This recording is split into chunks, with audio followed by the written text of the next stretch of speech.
Let's see that. So observer, let's first see like what are the pros and cons of observer pattern. So observer pattern is a OOPS design pattern. It has two components, observable and observer, and each observable can have any number of observers.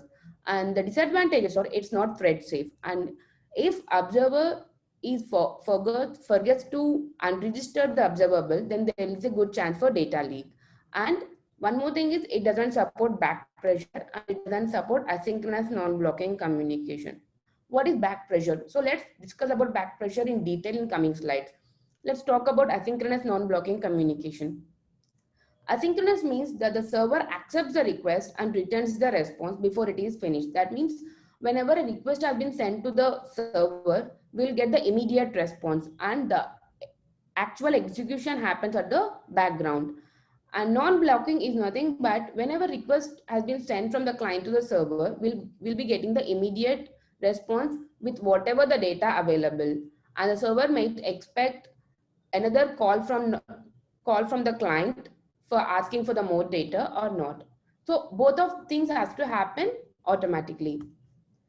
So to solve these problems, we have to go for reactive programming. So reactive programming is nothing but it's a combination of observer pattern, iterator pattern, and functional programming.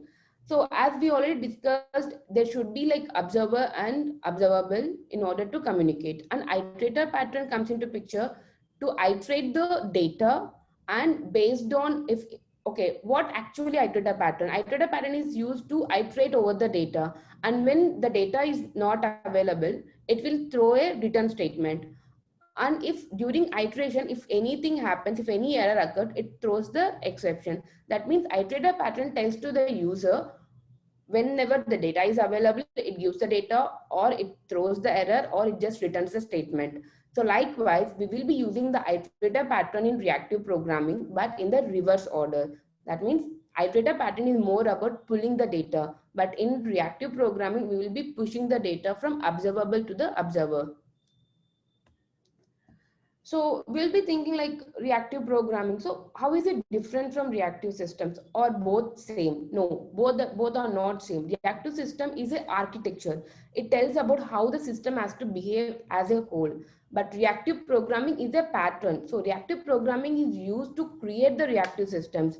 It's not that like reactive programming creates only the reactive systems. No, it will create reactive system and non-reactive systems as well. Reactive systems is more about message driven, and reactive programming is generally event driven. Okay, so now we got the basics of what reactive programming is all about, right? So we'll see like before we go how we have to implement reactive programming in Java, we'll see the reactive extension. So what it is, reactive extension is the API which is the implementation of reactive programming principles to compose asynchronous and event based programs by using observable sequence. As we already discussed, reactive programming is all about observer pattern. So reactive extension has been developed on top of that, and it is the combination of observer pattern, iterator pattern, and functional programming. So reactive extension is mainly used to create the event. So we can easily create the data streams, and we can easily transform the data streams. That means by using functional programming, we can easily transform the data using the custom filters. And listen, so to all these things to happen, we have to subscribe to the observable, right? So this can happen easily using reactive extension. Okay, reactive programming in Java. So we'll be using RX Java to achieve reactive programming. And RX Java has been developed by Netflix, and version 1.0 was released in 2014. And it is a Java-based extension for reactive programming, which allows you to propagate event changes for registered users. And it is mainly about asynchronous programming using observable streams. And the main intent of RX Java is push. As I already told you, will be used for pulling the data. And in reactive programming, we are using iterator pattern, but in the reverse order. So RX Java targets about pushing the data to the registered users, and it is lazy. Yes, because in observer pattern, we will be sending the data to the observer upon subscription. If no one is listening to the data, then there is no point of sending the data, right?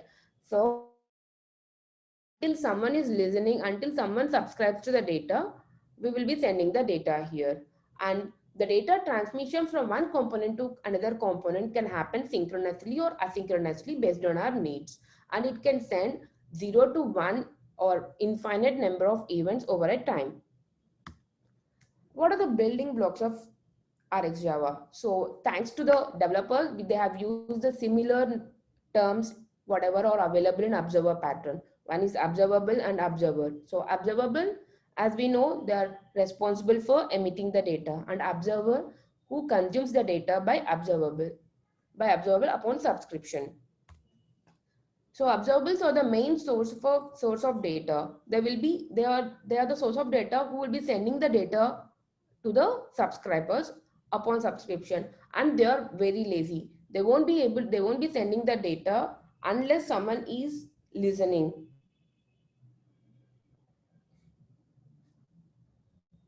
And they can emit observable may emit any number of items including 0, and observable will terminate either successfully or with an error.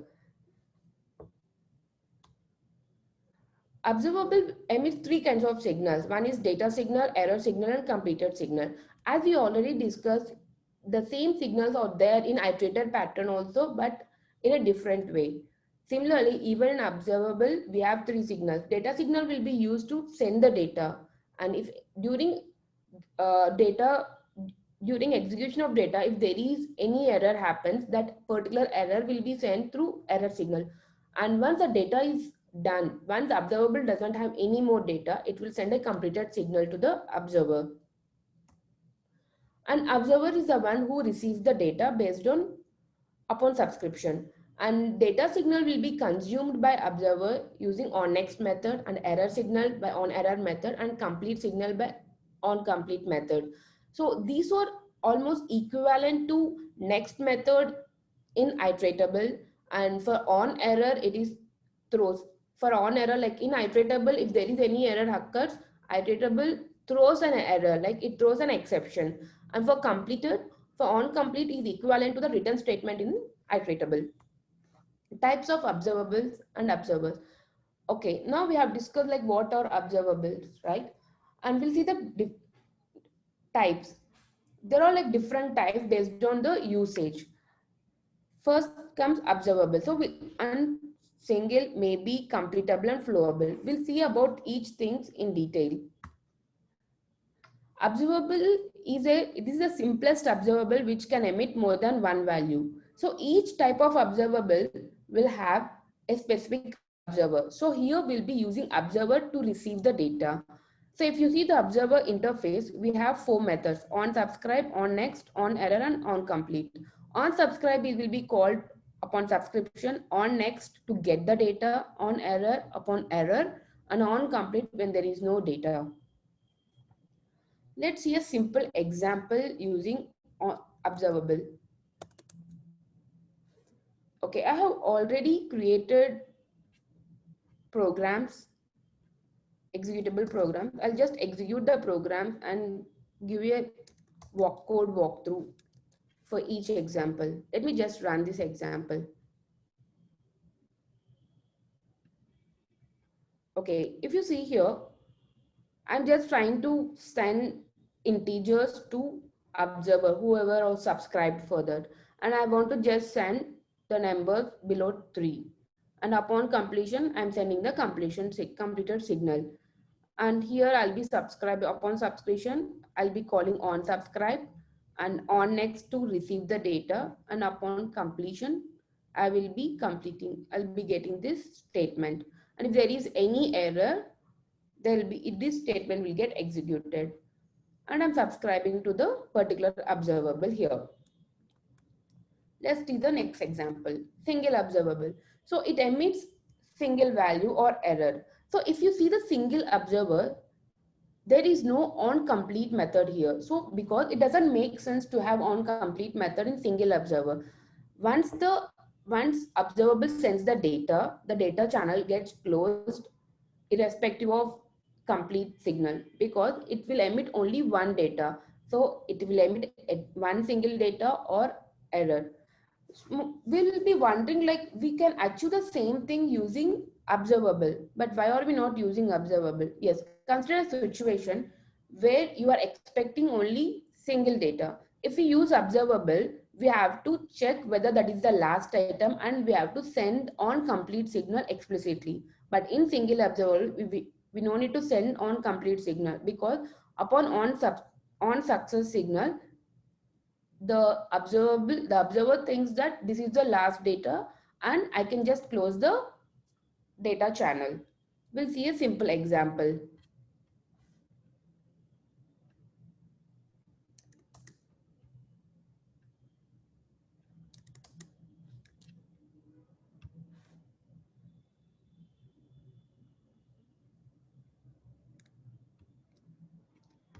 See, single observable will take only one value here, and upon subscription, it will have like three methods. We have to implement only those three methods. It doesn't contain on complete method here.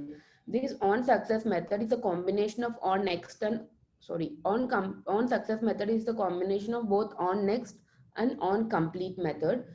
So once this method gets executed, it says to the observer that this is the last data. Next comes may be observable. As the name suggests, it may or may not emit value. It is similar to single observer with extra property on complete. It triggers on complete when no data is available. Let's see a simple example.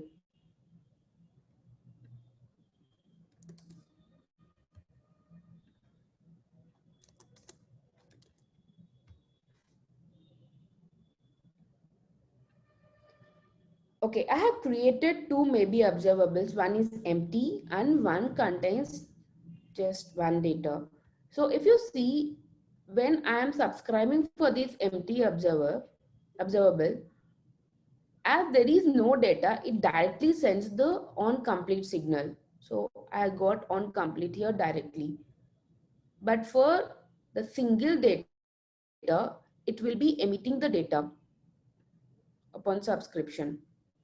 It won't be sending the on complete signal. On complete signal will be sent when there is no data. Okay, completable observable. So it completable observable will just send either success or failure data. So no data will be emitted in this case. That means completed observable will not be taking any data into consideration. So it is appropriate when you don't care about the output. In general, we think of a completable observable which just executes the code and it doesn't return anything. For example, imagine you want to update data in your database and you are not worried about like what data it has been changed. So in that case, we can use completable observable so that you don't need to be worried about data or execution of the data upon receiving. So if you see here, there are three methods. One is on subscribe, on complete, and on error. We don't have on success or on next method here. Let's see a simple example.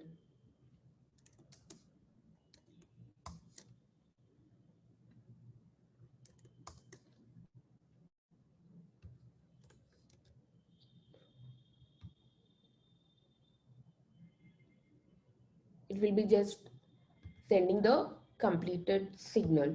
So if you see here, I already have an observable with one value. But when I try to convert this observable to completed, I need to ignore the elements.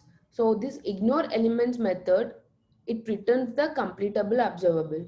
So it makes sense, right? If I don't want any data, then it doesn't make sense if I put the data in completable. Next comes the flowable observable. Okay, flowable comes into picture when observable is emitting huge amount of data where observer is not able to consume the data. In this case, observer has to skip some data or it throws an exception. Flowable comes with a strategy to handle the exceptions, which is called back pressure strategy. Now let's see about like what is back pressure. Okay, Imagine a situation like, let us take an example of water pipe where water is flowing from one end to the another end, and another end I need to store the water in the containers. Okay, so imagine I have only one container and water is flowing continuously, and I'm not able to store the water anymore. So that is called back pressure. And I need to come up with a solution where I can store the water in other containers, or I can leave the water, or I need to uh, control the flow, right? So there comes the strategies. So that is simplest example I can give for flowable observable, where like water is flowing and I'm not able to handle that much amount of water. That means data is flowing from one component to another component, and the other component is not able to handle or implement that much amount of data. So there comes the flowable observable with different strategies. So let us think in a simple way. So what I'm getting the water and I'm not able to store the water. So what comes in my mind? I need to switch off the tap. That is the one thing. That means I need to control the producer. I need to control the flow of water. That is the first solution. And next thing is, okay, there is lot and lot of water is coming, and I don't have containers, so I need to get the containers. So I'll be getting few more containers to store the water. That is buffering the data. That means I'll be storing the data for later use. And dropping the data. So dropping the data is, yes, I don't have containers, I can just leave the water to the drainage, so I can just drop the water. And the last thing is getting the latest data. That means I'm still getting the water, so I need to drop whatever is there in the existing container and fill the container with the new water. That means latest data. So these are the four strategies that we can use for back pressure. So let's see each one with an example.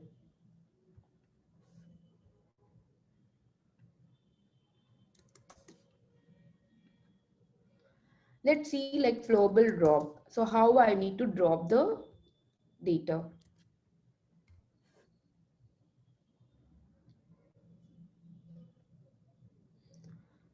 Okay, so let me just give you a walkthrough of the code. And I have created a flowable object here where I need to emit 0 to 10 elements. And this is the thread name. So on subscribe, that means it will be like my observer will be running in the main thread and my observer is running in the different thread here. So I'm saying like each one upflowable is emitting each data one at a time. And here the strategy that I'm using is drop. And on back pressure, I'm telling to a system like I'm just trying to print whatever the elements are dropped. And if you see here, the buffer size is 2. That means my observer will be able to handle only 2 elements. So upon running the program, my observable or the producer is producing the elements, but my buffer size is only 2. So it, after publishing the number 2, it has dropped, and my receiver is has received 0 and 1, because the remaining numbers from 2 to 9 are dropped because my buffer size is only 2. Next, we'll see buffer strategy.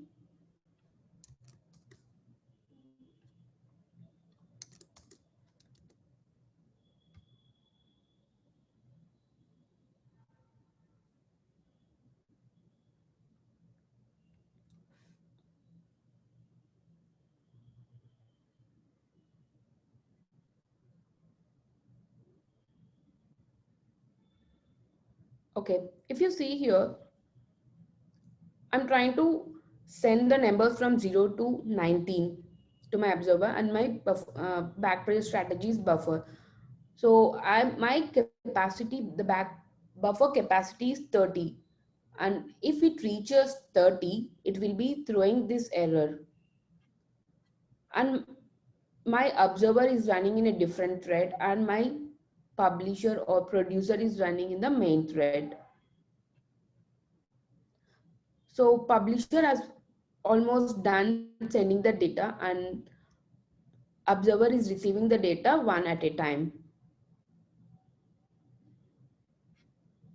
So this is all about like how the buffer thing works. So imagine if I reduce the capacity to 2, what happens here? Let's see that.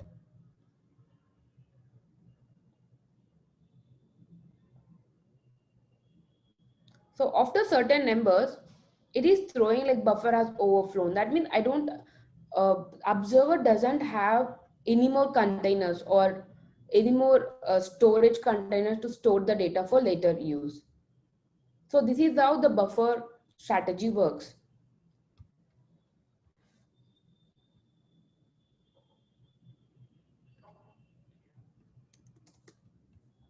Next comes the latest. That means I am telling to the system, I just want to read latest data. Even though you are sending the data, I want to read the last sent data.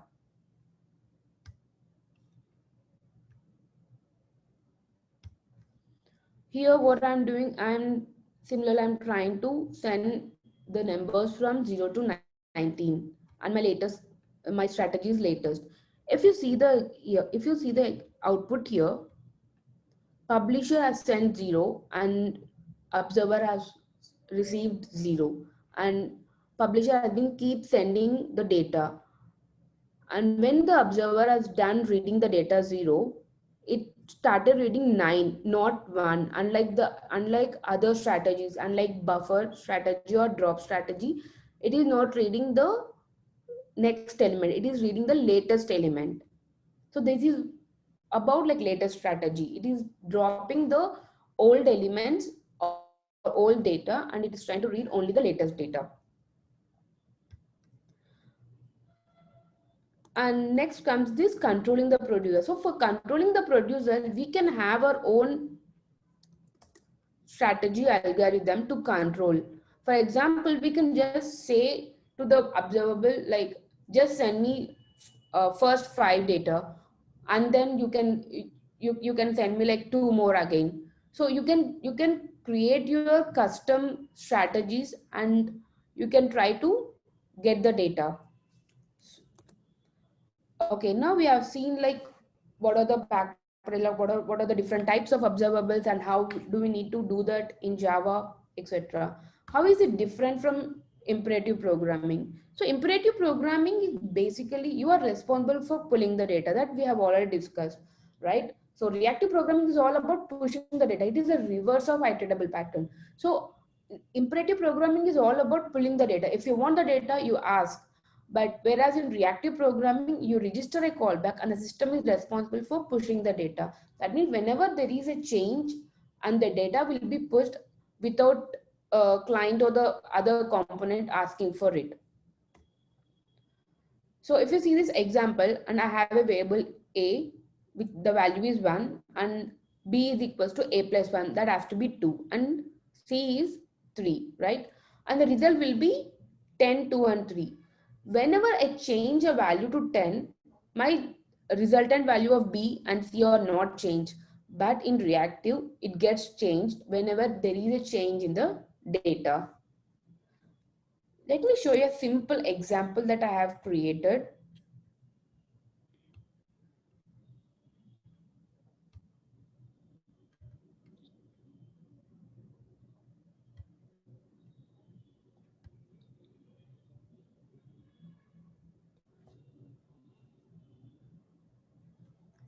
So if you see, I'm receiving the data test sample from another application. So this is the name of the user, and my application is already running. So if I am trying to, if I change the name, let us change the name to reactive. So the data that I have to receive is reactive here.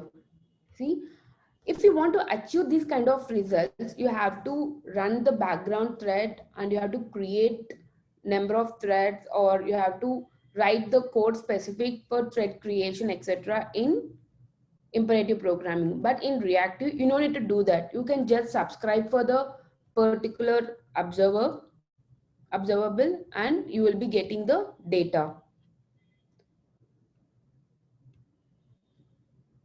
Yes, this is all about reactive programming. And any questions?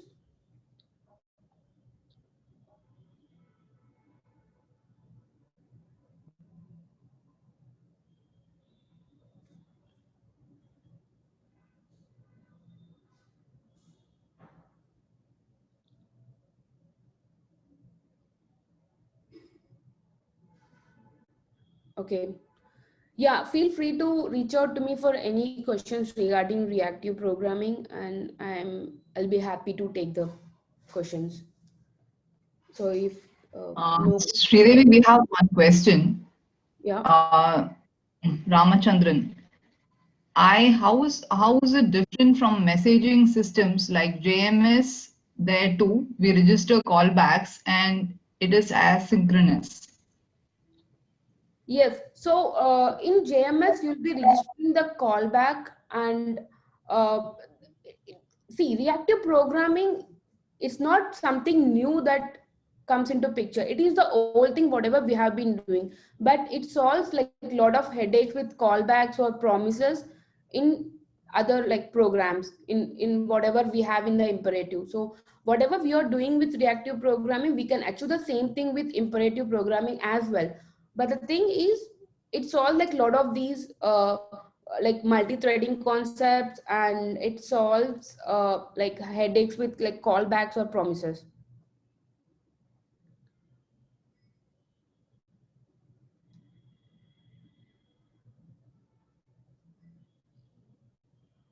Yeah. Anything else? I just have another question from Mhm. Nagaraj Raghunathan. I'm just going to unmute him to ask the question. Just a second. Yeah.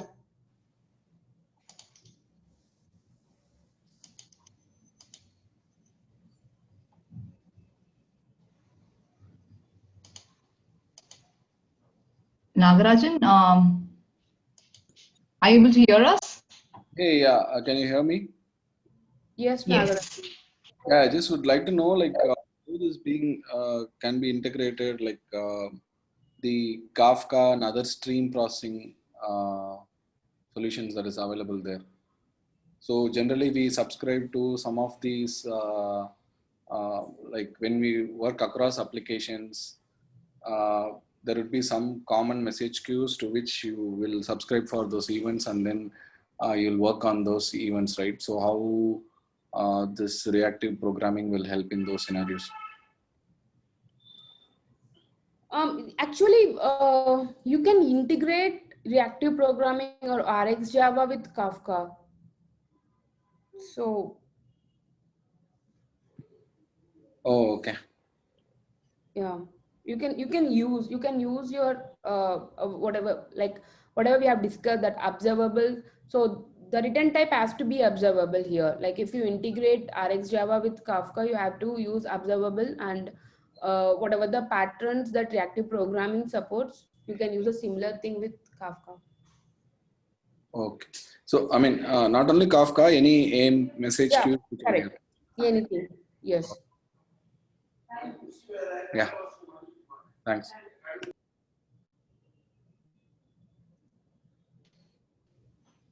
Thank you, Nagarajan.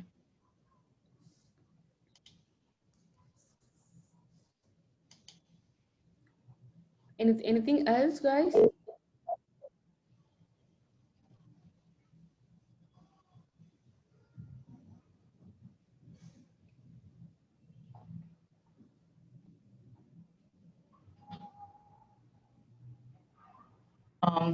Thank you, Sri. I don't see any other questions.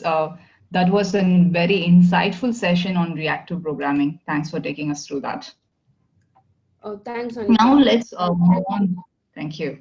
Now let's move on to the next topic, which is effective caching strategies by Shiva. Shiva's session will cover caching basics, prerequisites, and benefits, different strategies, patterns used for effective caching. What are the best practices that needs to be followed to get a better cache performance?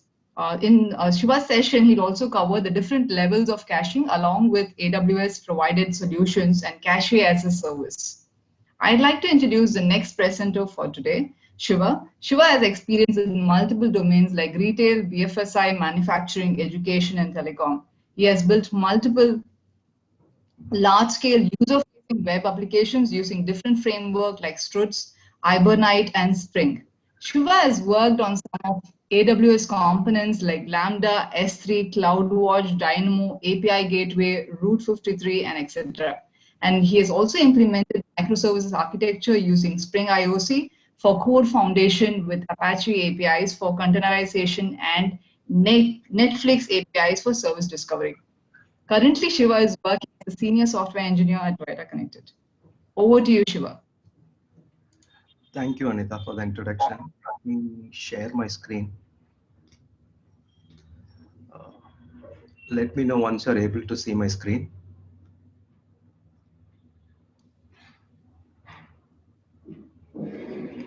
Yes, your screen is visible.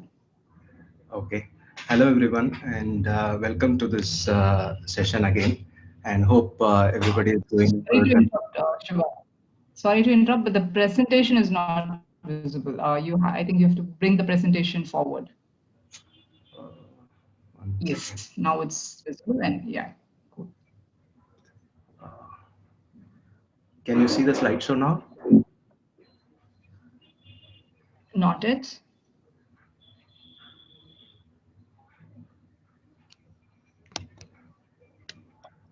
Let me share it again.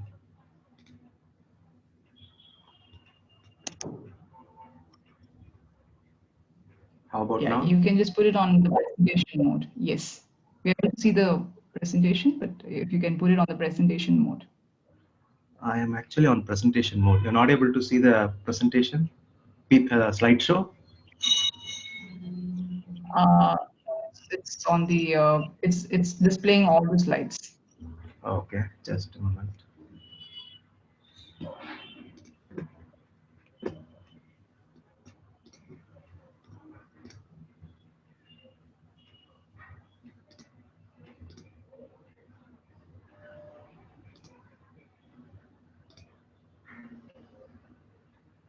Now, can you see the slideshow?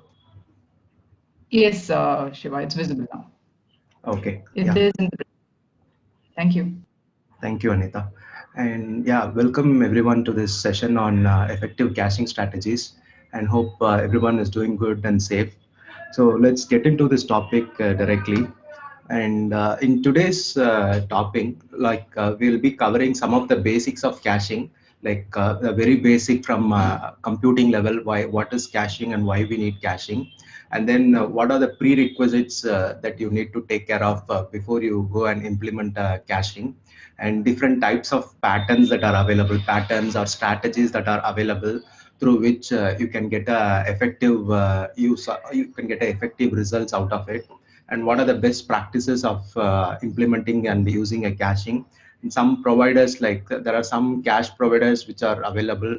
We'll see about those cache providers also, and then we will talk about some of the benefits of using caching, and what are the different levels of caching at at multiple different levels you can use caching.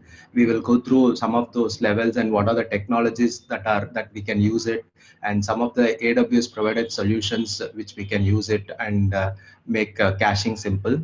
And at the end of the session, we will talk few things about caching as a service. And before I get into my presentation, I would like to have a small survey. Can everyone go to menti.com, and if you could fill this survey questions, it would help us actually. Uh, you can click on go to menti.com and type in code 5510411. Shiva, can you paste it in the chat box? Sure, Anita. Let me paste the direct link as well as uh,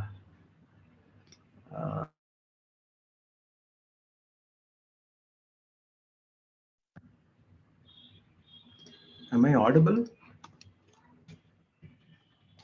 Yes, Shiva, you are. see a few errors in my browser. Just wanted to confirm. Okay. So on your first survey would be like, what is your favorite caching framework in Java? You can vote on your favorite or what you feel is a most used caching framework in Java. So I'll start a timer for a minute. We'll wait for 1 minute and see which caching framework is a most popular framework or most used framework. I see 11 votes now, 12, 14, 15. Anita, do you still see my slideshow or you still see my browser? No, we don't see the presentation, Shiva.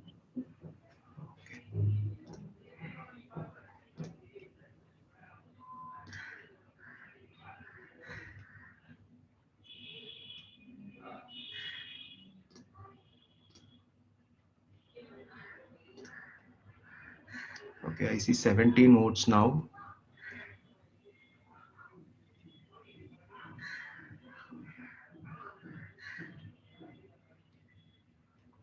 Okay, we'll close the voting and let's see the results.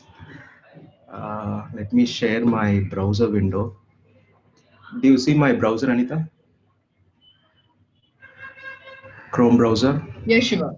Okay. Yes. Yeah, we had three different frameworks. One is Redis, Memcache, and then EHCache. And out of the 17 votes, Redis is the most popular one or the most used one on the Java framework. And I have one more survey for you just to understand what is the expectation or what do you think meant, what is meant as a caching for you. Hope you will see the new slide in your browser now. You can type in the answer whatever you want. What is caching meant for you?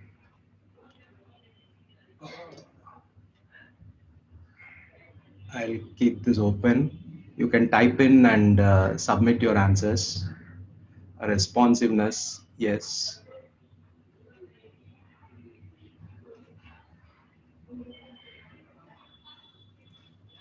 Method, okay.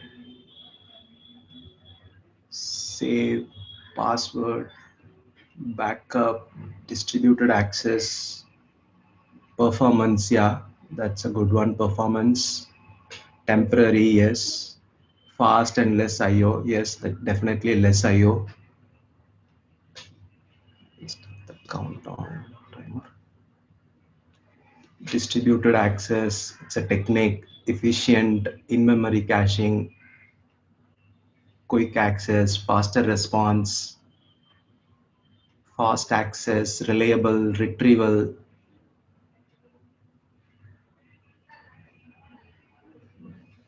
Yeah, and the final one is the performance. Performance is the top highlighted one.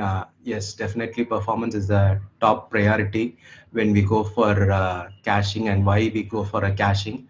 And also the other topics are like in-memory, quick access, faster response, better performance, and data bound controls, very fast access, hit or a miss. Like yes, when you hit, when you have a data in your cache, it will be a cache hit or it will be a cache miss. Reliable, save, fast access, backup. Yeah, I see most of the answers are more relevant to the topic that we are going to talk today. And yeah, let's close. The voting is already closed. Let's go get into the topic. Thank you everyone for this survey. Anita, you see my presentation, right? Slideshow. Yes, Shiva. This menti.com.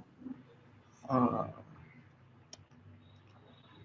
Yeah. Now the caching slide is okay. visible. Yeah. Thank you, Anita.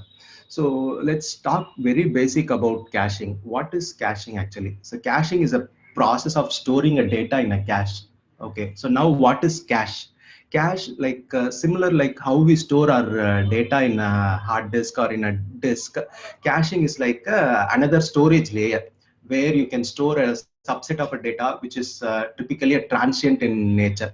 You may have thousands of data in your backend, but on your caching side, you will store only a subset of data which you feel that you want to give, you want to access it more frequently.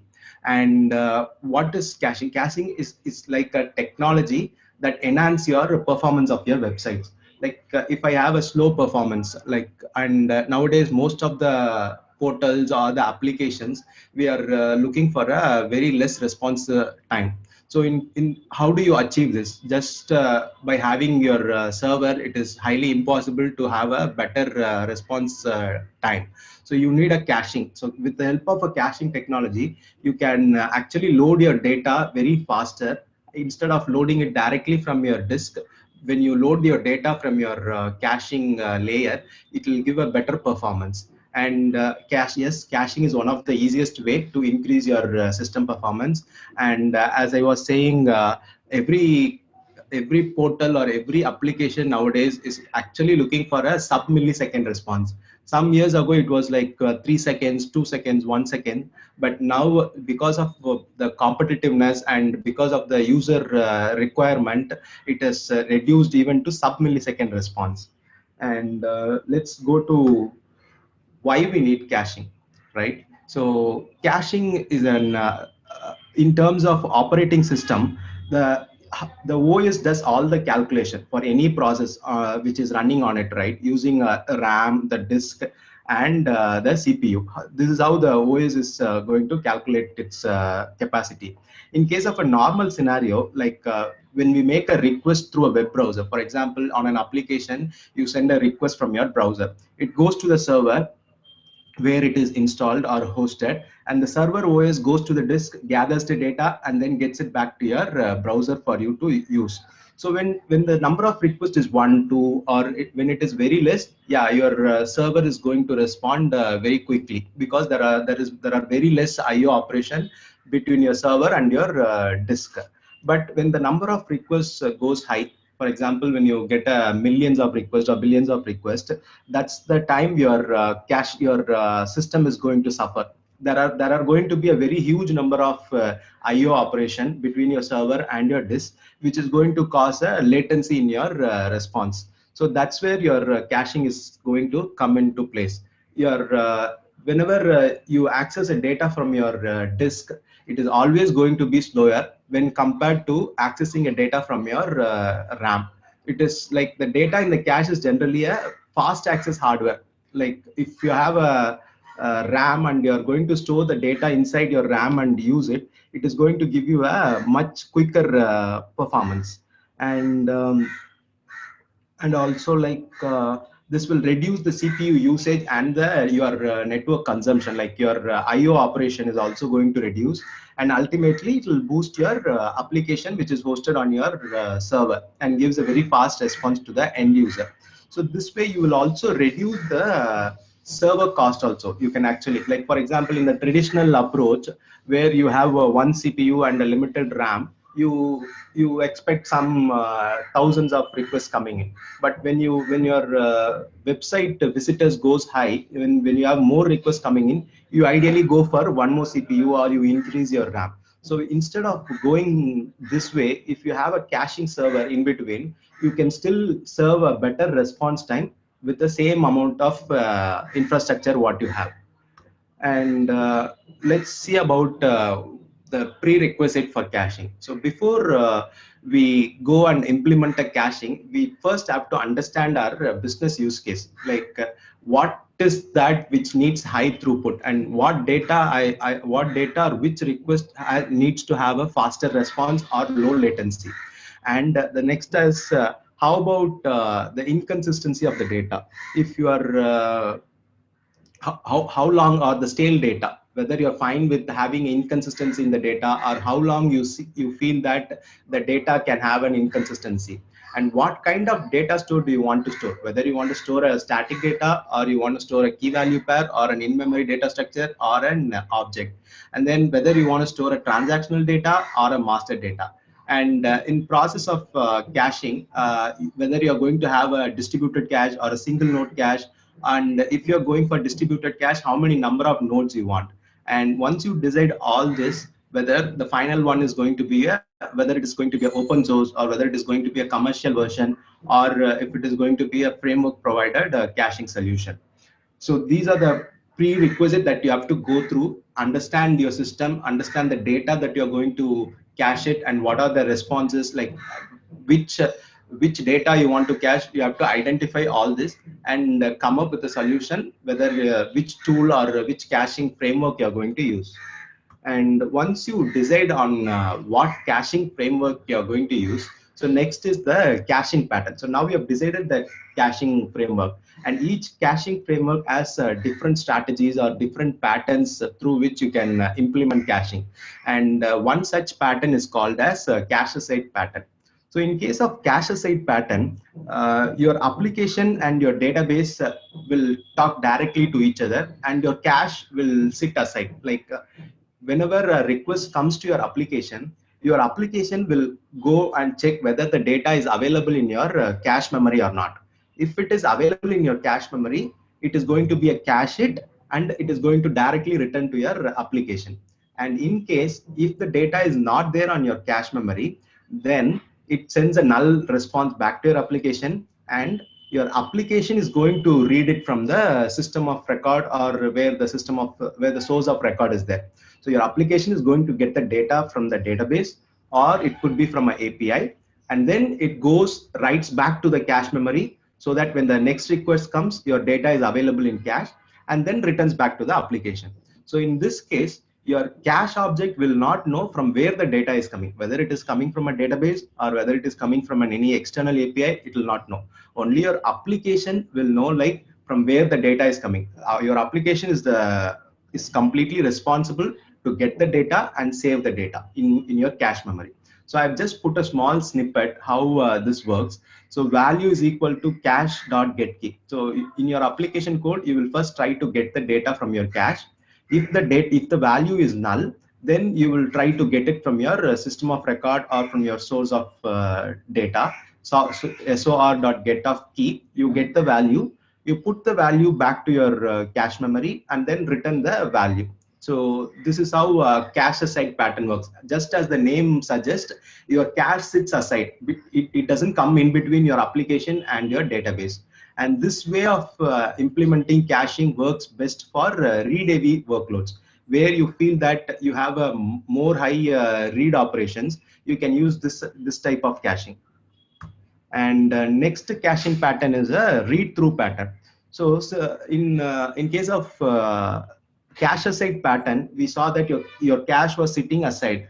It did not come in between your application or database. Whereas in case of read-through, your cache object is going to sit in between your application and your database. So when the request comes to your application is going to talk only to the cache object. And if the data is available in cache, your cache object is going to return back to your application. If the data is not there, this cache object will know from where it has to get the data, and your application will not know in this case. So this cache object will know whether for this particular key, whether I have to get the data from a database or from an API or anywhere, any other source. So if the data is not there on your cache, it is going to get it from the database or API, store it in the cache, and then return back to the application. So your cache object will have a loader component here, which knows how to load the record if it is not available on your cache memory. And this also works best for read-heavy loads. Next is write-through operation, or the write-through pattern. So this is very similar to what we saw in read-through. As the name suggests, in case of read-through, you are reading the data from your cache, and in case of write-through, you are writing the data through cache. So your application, your cache, and database will be there. You write a data to the cache, and your cache will write it back to your database. So this way, you're storing the data in the cache also. At the same time, you're storing the data in your database or anywhere in any other API or anywhere. But one disadvantage here is this is going to be a synchronous process. You call a method in your cache to write the data. So the cache is going to write it to the database. So that is going to take some X amount of seconds or X amount of milliseconds. And then back to cache, it is going to write it back to the cache and then return it. So that is one major disadvantage or fallback that you see in case of a write-through pattern, where your application or your request has to wait until you are writing it to the cache as well as writing into your database.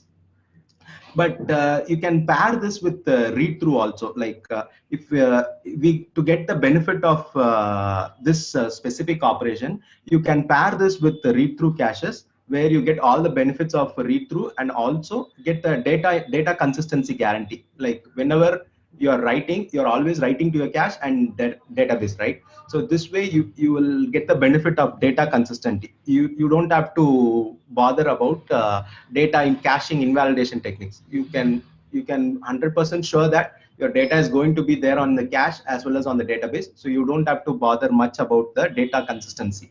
And one other point when it comes to read through and cache side pattern is, in both these cases, always your first request is going to get the data from your database or from your API and then send it back. So your cache is not warmed up for the initial request. Whenever a new key comes in, the value for the key is not going to be there on the cache. So it does ideally have to go to the database or a API, get the data and store it in the cache and return. So this is called as cache warming. So you have to warm up your cache even before your first request comes, so that you will not have a cache miss. Even if there is a request coming in, initial request coming in, you will still able to serve it from the cache and you will get a cache hit. So sometimes we do this, like some developers, or sometimes we manually do it, loading the caches for read through and cache side patterns. And next pattern in this quite interesting pattern, it is about write around pattern. And similar to the name, it is like you have a cache object, you have an application, you have a database. So your application is directly going to write into the database. It is not going to write into the cache. So this is very similar, right? You can easily say that we are not using the cache object here. We are directly writing to the database, how we do it in our normal coding, right? So why we need this kind of caching pattern?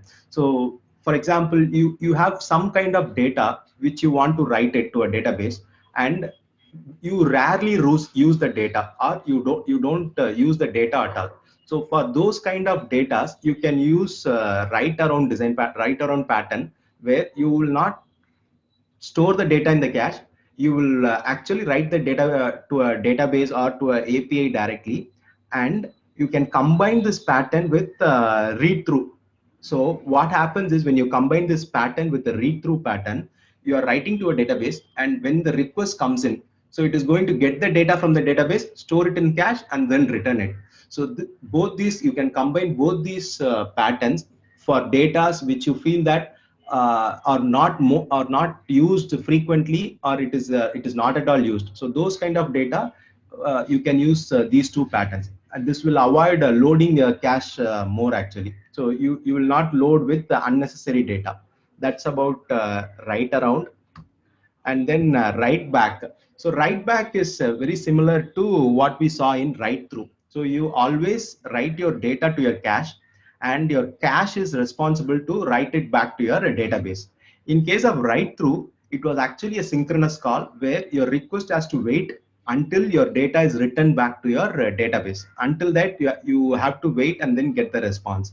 Whereas in case of write back, you keep writing the data to your cache, and your cache object will internally maintain all these as a thread, and with a specific interval of time, it will update the data back to your database. In this case, your request don't have to wait until your data is returned to your database. So this way you can actually get a more better performance. And this kind of pattern, you can use it for process where you see that there are write heavy workloads. So you are writing multiple transactions, or multiple data is getting updated. So you update the data to the cache and leave it. You don't have to bother about whether it is saving in the database or not. Your cache object will take responsibility asynchronously to make sure that it is getting returned to the database. So those were the patterns that are available, and you can make use of different patterns. And it is not that you have to use write only pattern or write through pattern or a read only pattern. It depends on the data what you're going to use, and it depends on the use case that you're going to use. So for one use case you may use a write through pattern, and for one other use case you may use a read through pattern. So you have to understand your business use case and find out which kind of pattern best suits you. And coming to caching best practices, so there are some best practices which are available. Like your application will perform good, you will implement caching. Like it is by when you say caching, it looks like it's a very simple term, right? So your boss will say that my application needs a very good performance, or I want a better response time. So you will go and implement caching. So when you implement caching without understanding all these things, you may end up with a bigger problem actually.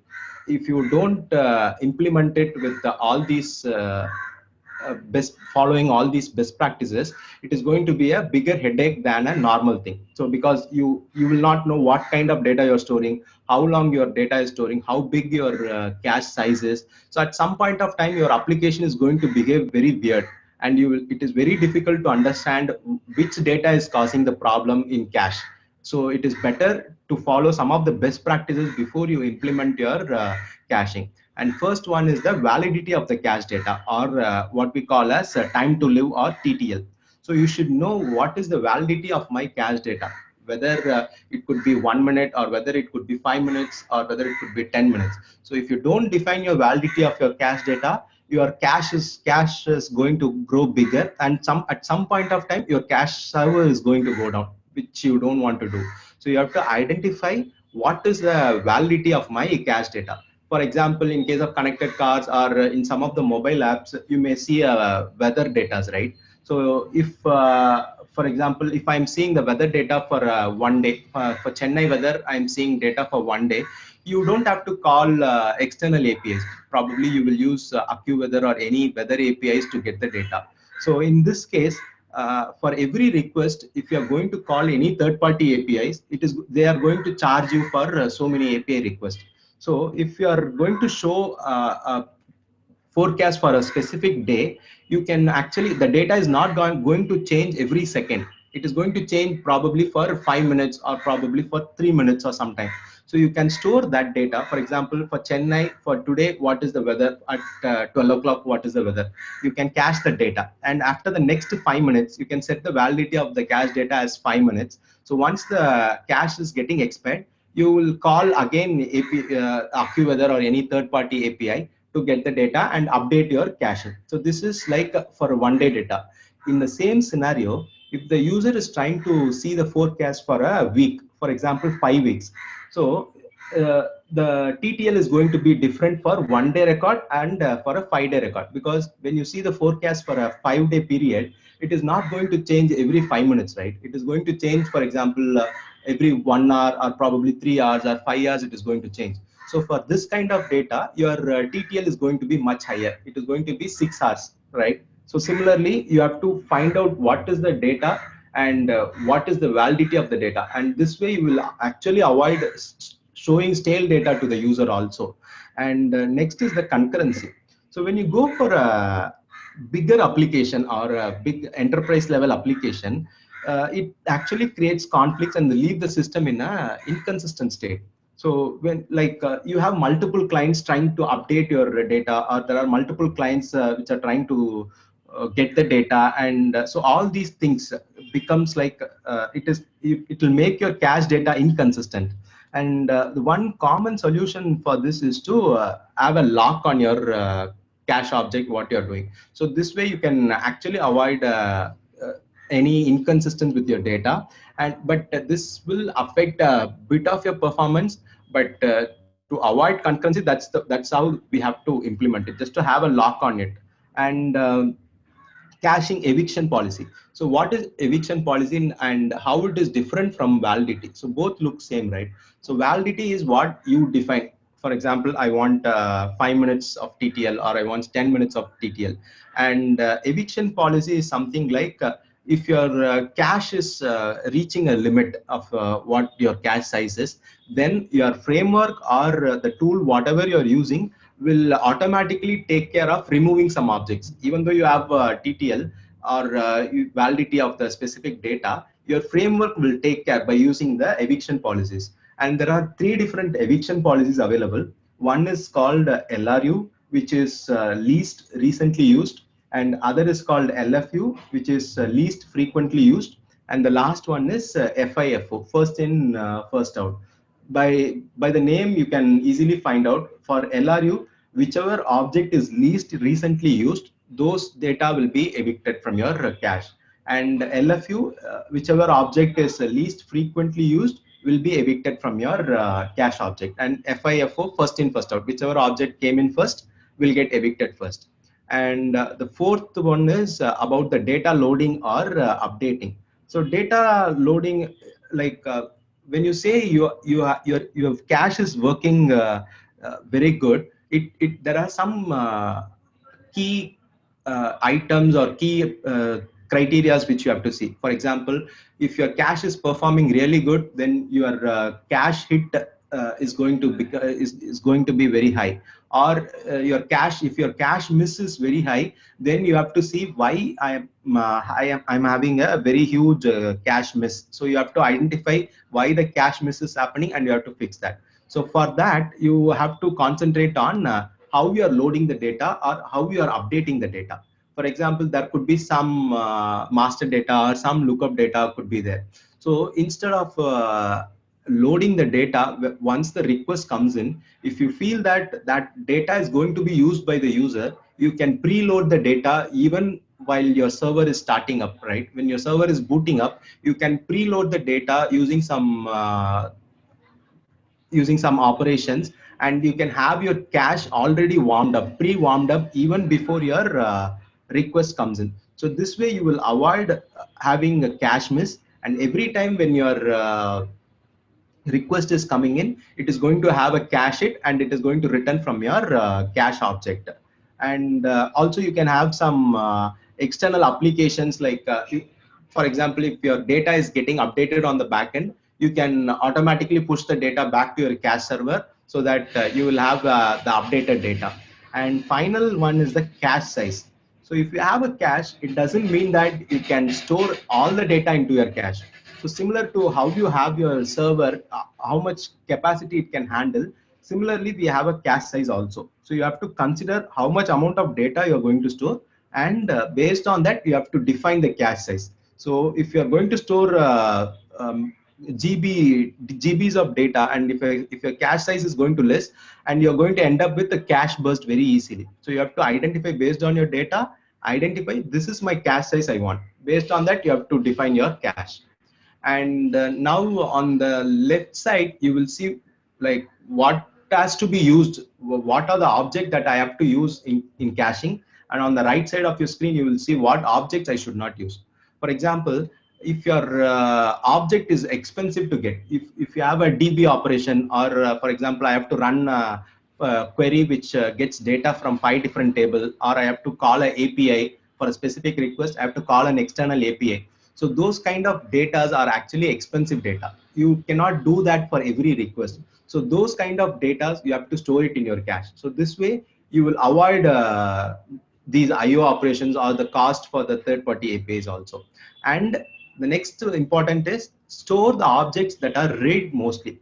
So if you're storing a data, and if you're not going to read the data, then it is of no use, right? The only issue is you are going to increase your cache object or the cache size, which ideally you don't want to do it.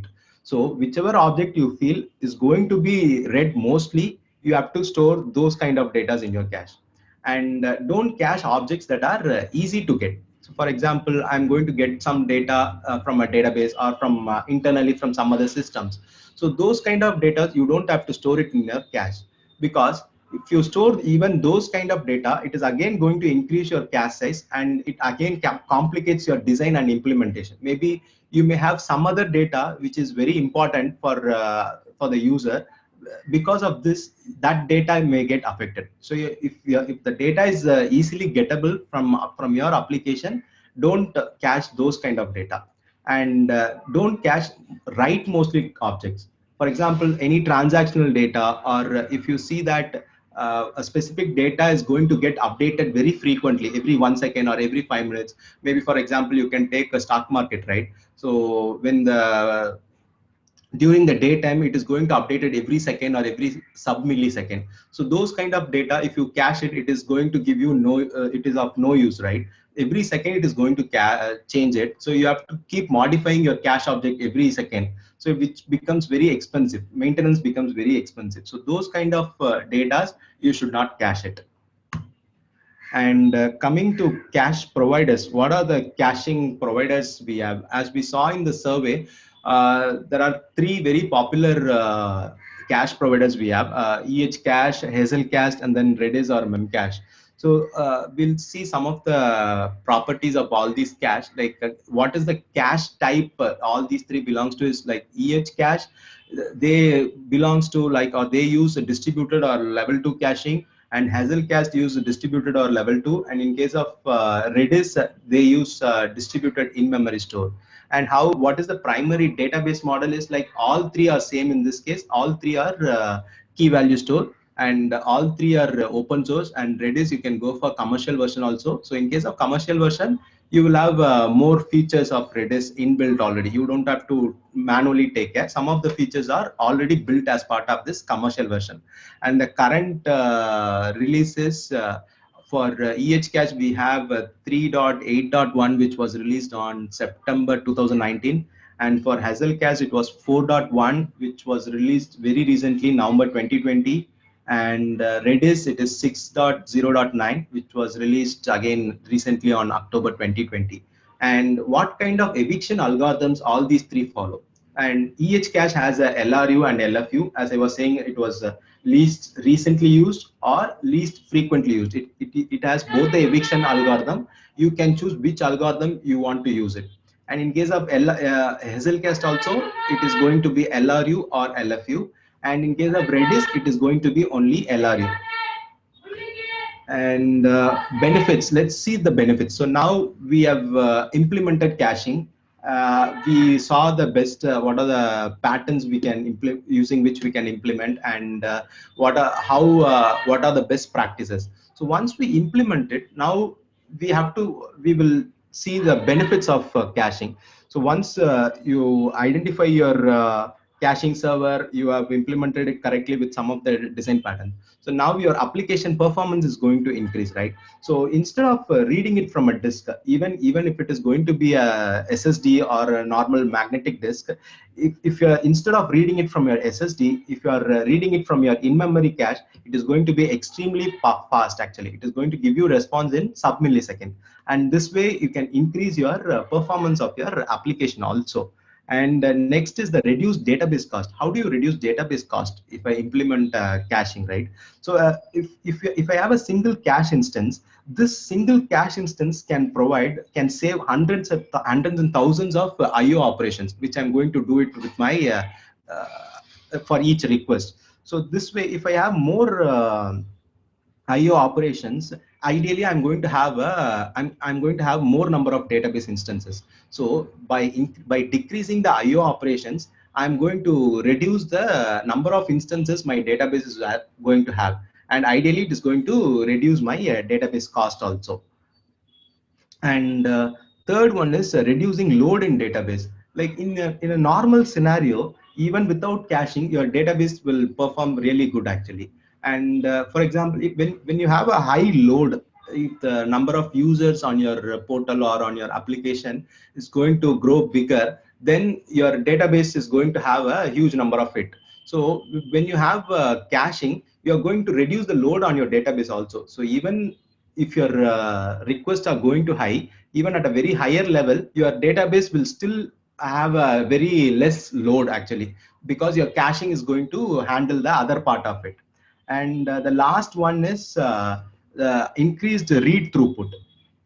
So in addition to the lower latency, the in-memory system also offers high request rate relative to a comparable disk-based database. And as I was saying, a single instance used as a distributed side cache can serve hundreds and thousands of requests per second. And So next is different levels of caching. So caching, it is not like you can do it only on application side. By just doing on application side, you cannot reach a sub millisecond response or a sub-second response. So at each layer of your application, you can do different levels of caching. So one on the client side, which is on the user browser, and then the internet, which is the domain DNS, domain to IP resolution, and then web content, which is the web server, and then application, your application which you are working on, and on the database side. So we'll see what are the different use cases for all these different layers, and then what are the technologies you can use, and what are the AWS provided solutions that are available. So on the client side, we have local storage or HTTP cache headers. We can make use of this local storage and HTTP cache headers and store some of the data which is specific to users. And ideally, you cannot use some data like password, those kind of data you cannot store. So whichever data is user specific, you can store it on the browser itself, so that those data can be retrieved from the same browser and sent it back. Your request doesn't have to come to your server. So for this, actually on the IoT side, there is one very good solution which is provided by AWS. Actually, you can make use of Greengrass. So this is specifically designed for IoT based components, and where all your you can store your data on your device or any IoT device. And the next layer is the DNS. So when you type in your domain has to resolve to some specific IP where your server is getting where your server is running. So domain to IP resolution, you can use DNS server technology, by which you can actually improve the performance. And the sample or the tool that is provided by AWS is AWS Route 53. You can make use of AWS Route 53 for DNS domain to IP resolution. And web content, for example, your application is accessed across the globe, right? So you cannot have servers across the globe. Instead, you can have CDNs. So, and these CDNs can cache web content. Instead of going to the server and retrieving for every request and send it back to your user or the request, your CDNs can cache the web content like music, photos, or videos, whatever, and it can serve back to your users. And these CDNs are actually available across multiple regions. So if your whatever CDN is available nearer to your location, you will get the data from your from that specific CDN. Instead of going to where the server is hosted, in this case, it is going to return it from the CDN which is closer to you. And the AWS solution would be the CloudFront you can use. And on the app side, as we were seeing, we can make use of Redis, EHCache, Hazelcache, whatever. We can store it as a key value pair, or we can have a local cache by which you can improve the performance. And for this, AWS has two different solutions. One is Elastic Cache for Redis, and the other is the Elastic Cache for Memcache. And for the database side, in earlier days, we had a relational database, right? Before the NoSQL databases came in, we had relational database where we run multiple queries and return the data. So one type of improving the performance of query is, for example, if you are going to query 10 different tables, so your query is going to get slower. So instead of for every request executing this query, you can create a view. A view is like a combination of what you are going to get out of your 10 different tables. You can create a view, and on a real time, when the request comes in, you can directly query your view and get the data. So this way you can increase your query response time. And in case of AWS, we have a DynamoDB accelerator. So what it does is, this DynamoDB accelerator actually sits between your application and your AWS DynamoDB. So what it does is, it is something similar to write back, where you write it to your DynamoDB accelerator, and DynamoDB accelerator on the backend will take care of writing it to a DynamoDB. So you don't have to bother about writing the data to DynamoDB. Your DynamoDB accelerator will take care of it. And so these were the different levels of caching. And let's see the final one. It is going to be caching as a service. Like as a service, what are the caching available? In case of AWS, as we were seeing, Elastic Cache is one of the service that is provided by AWS, and under Elastic Cache we have Redis as well as Memcache.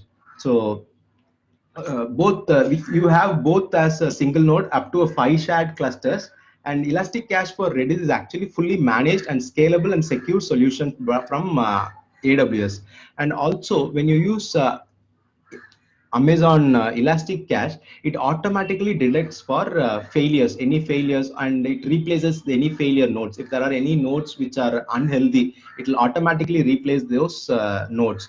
And also it will reduce the self-managed infrastructure cost, and also resilient system that mitigates the risk for overloaded database. So this way, actually, you can you don't have to bother about your maintenance and all those things. So AWS Elastic Cache has those mechanism to detect the failures and replace the fail nodes. And as I was saying, Amazon DynamoDB Accelerator is one other service which is provided by AWS, which you can combine with AWS DynamoDB and have a better performance. So like I was saying, this DynamoDB Accelerator is the best example for a read through or a write through pattern. So your cache or the DynamoDB Accelerator is going to sit between your application and your DynamoDB. And when you're writing a data, you're going to write it to your DynamoDB Accelerator, and DynamoDB Accelerator will take care of writing back to your database. And when you're reading, you are going to read from your DynamoDB Accelerator. So this DynamoDB Accelerator will take care of reading the data from your backend DynamoDB. And apart from this, there was one other solution which is provided by Hazelcache. So Hazelcache is not available in AWS. They provide their own caching as a service. For they have that's also a very scalable object, and you can make use of that also to do a better caching. And yeah, I am done with my presentation. Any questions?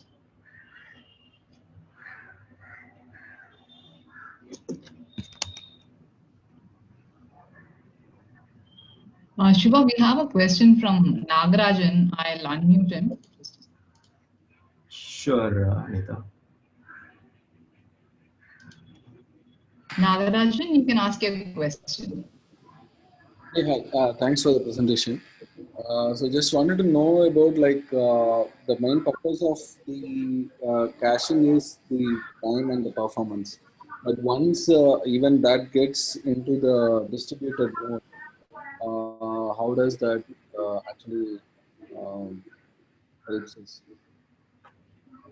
Thank you, Naga. Yeah, that was a good question actually. So when you implement caching, you directly don't go for distributed caching.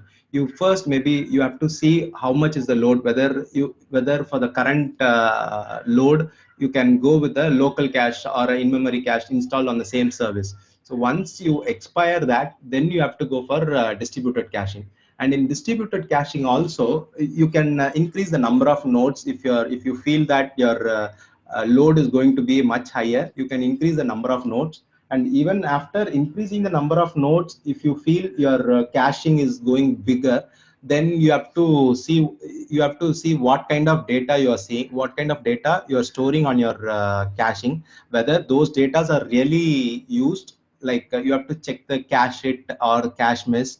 Those you have to see. And then the eviction algorithm, you have to look into it, what kind of eviction algorithm you can use, so that your cache doesn't grow over a period of time. So when should I go for a distributed cache, and when should I like what factor decides that I should go for a distributed cache? It depends on the size of your application, right? For a smaller application, I don't have to go for a distributed cache. It is again a waste of cost, right? So when your application grows beyond, like, you feel that you need a distributed cache, or your in-memory cache is not going to give you enough performance, then you go for distributed cache.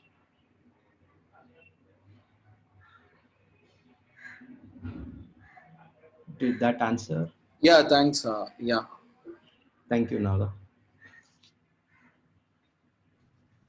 Thank you, Nagarajan, for your question. Shiva, we have another question. from Murugan. I'm just going to, a couple of questions from Murugan. I'm going to unmute him. Sure. Murugan, there you go. You can ask a question. Thanks, Anita. So, hi, Shiva. Thanks for the session. It was very useful. And I also heard about the Apache Ignite. So, is it not falling under this category, or is it somewhat different? Apache Ignite, I have not heard of it. Probably I can check something on that, and can I get back to you on that, Murugan, if you don't mind? Yeah, right. So Yeah. the next one is how do I populate the data? Is it necessarily to be from the any RDBMS or NoSQL, or even I can load it from the text files, maybe kind of a log files?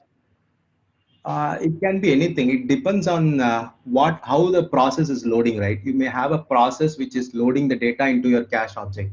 If you have a database, you want to load it from the database, you can load it and store it on the cache. Or it could be any third-party APIs from where you are getting the data. You can call those API, get the data and store it. Or as you said, it can be a text file. You just have to read it from the text file and store it in the database. So your process is going to identify whether from where it is going to get the data. Okay, so I need to take care of loading, writing the correct adapter to read it from the Yes. log file and putting it into Yes. the cache. Right. If you want some data from your logs to be cached, yes, you have to write the adapter, read the logs, load it to your cache.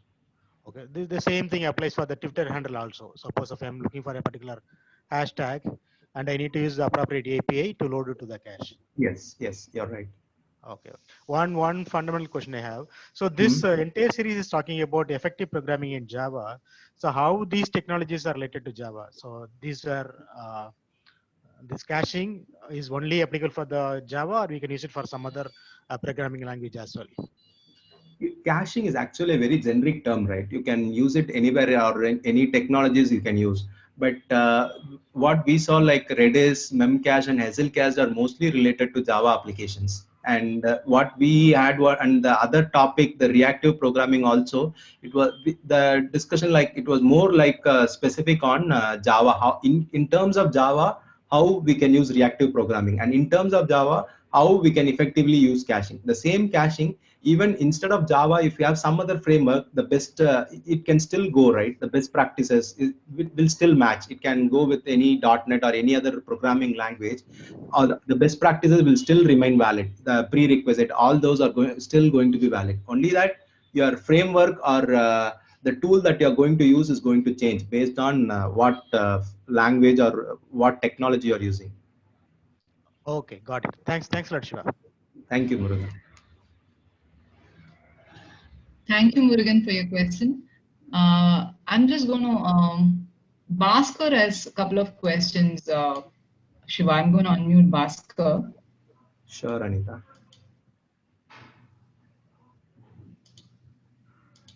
Yes, Bhaskar, you can ask your question.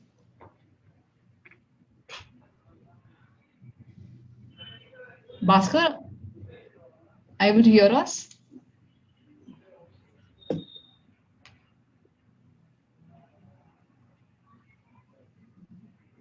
Or maybe can Okay. these questions? Yeah. Sorry, you're able to hear us? Shiva here, Anita. Okay.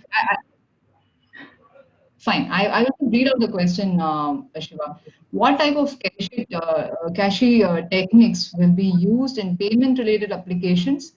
There will be a lot of requests hitting the web app. Since there are approaches are there, what is your recommendation?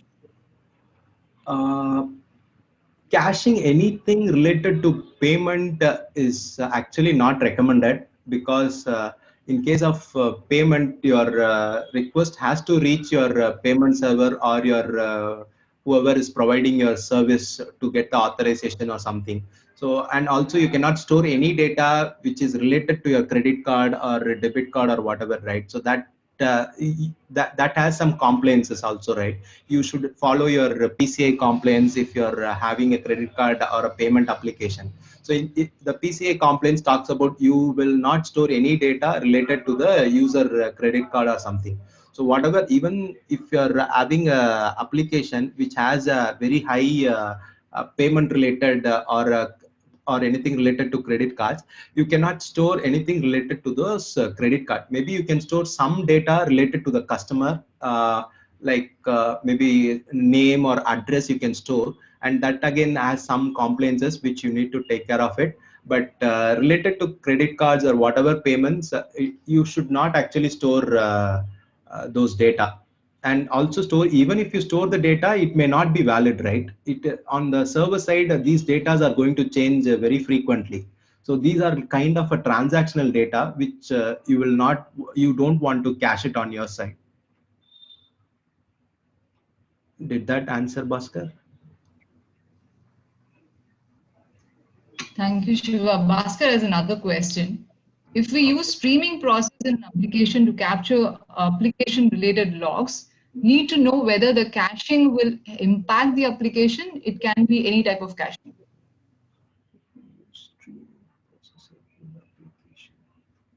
Just a second, let me go through the question. Do you want me to repeat it?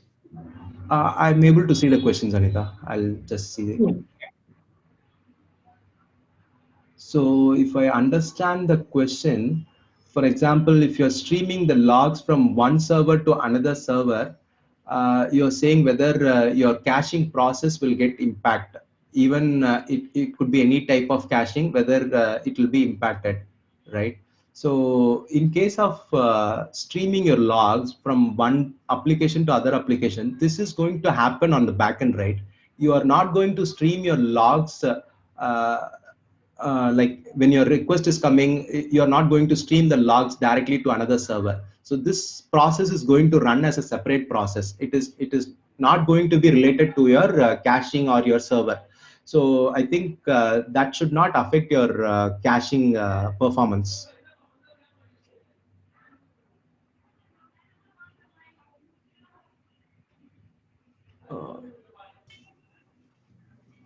Is it fine, Bhaskar?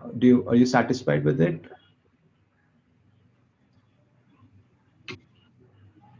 Okay. So there's another question from Shiva. Yes. Yeah, I see. Caching solution. Yeah. Is caching solution good for content-heavy application process? Yes, caching is definitely a good one. Like in case of content-heavy application, you have to. It is very generic actually. It's a content-heavy application. So maybe we have to see what kind of content you have, whether you have static content or whether it is a dynamic content. For example, as I was saying, if you are going to have videos or any photos, any static content, you can definitely make use of CDNs if your application is going to be widely used across all different regions in the world, right? So your CDN or your CloudFront is going to cache your static content. It can, and it is going to serve it from CDN directly. It is not going to reach a server. Instead, all these static content are going to be stored are going to be cached in your CDN and directly returned from your CDN. Yeah, like from your question, it was very generic, so that's I can say actually.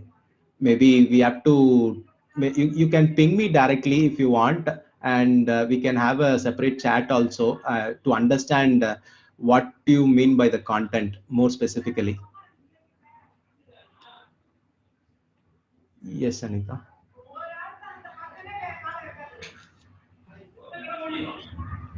We have someone raising. Ram is raising his hand. Ram, do you have a question for us? Yes. Yeah. Thanks, Anita and Shiva, for the session. It was useful. Thank you.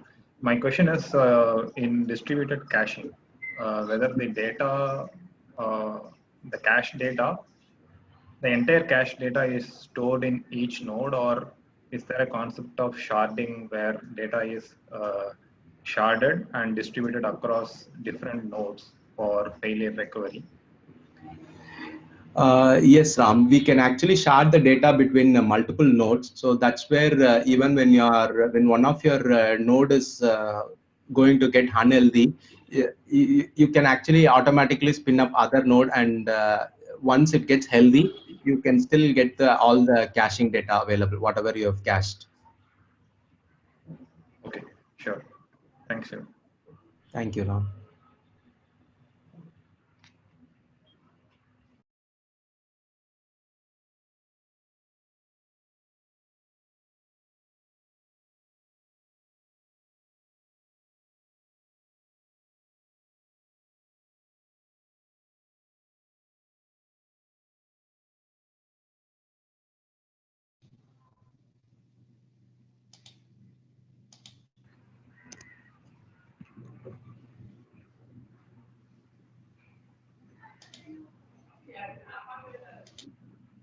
Yes, Anita, I think Thank you, Shiva. Yeah. Yeah, I think we're done with the questions. Thank you, Shiva. That was an awesome presentation and very insightful as well. Thank you, Anita. So we're going to close the session for today. You know,